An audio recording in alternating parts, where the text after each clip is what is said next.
খ্রিস্ট ধর্মাবলম্বীদের সর্ববৃহৎ ধর্মীয় উৎসব শুভ বড়দিন আজ।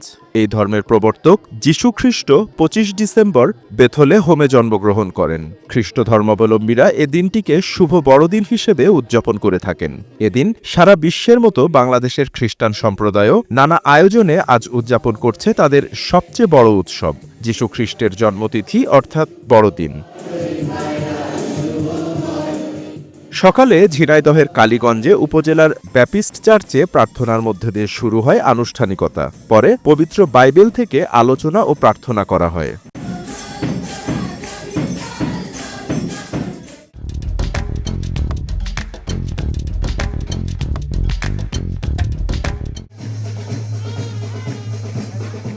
মুন্সিগঞ্জের সিরাজদিখানে সমাজের সুবিধাবঞ্চিত ও হতদরিদ্র প্রায় ৫ শতাধিক মানুষের মাঝে বিনামূল্যে কম্বল বিতরণ করেছে একটি বেসরকারি সামাজিক সংগঠন।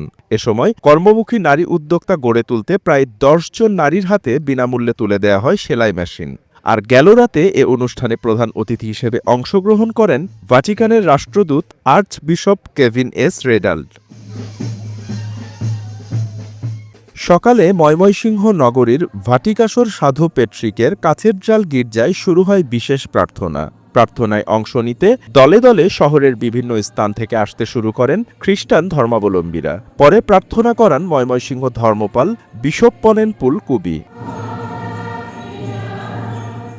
এদিকে সিলেটে সকাল থেকেই নতুন জামাকাপড় পরে গির্জাগুলোতে ভিড় করেন খ্রিস্টান ধর্মাবলম্বীরা। বড়দের পাশাপাশি শিশুরাও মেতে ওঠেন উচ্ছ্বাসে।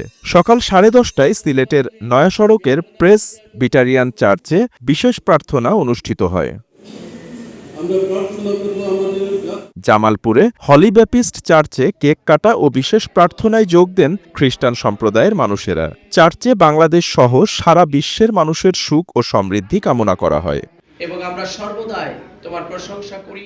বরিশালে গির্জাগুলোতে প্রার্থনা অনুষ্ঠানে যোগ দেন খ্রিস্ট ভক্তরা। প্রার্থনা ও সঙ্গীতে গির্জাগুলো মুখর হয়ে ওঠে যিশু বন্দনায়। প্রার্থনায় দেশ ও জাতির মঙ্গল কামনা করা হয়। সবাইকে এই শুভ দিনে শুভেচ্ছা সুস্বাগতম। SA TV digital.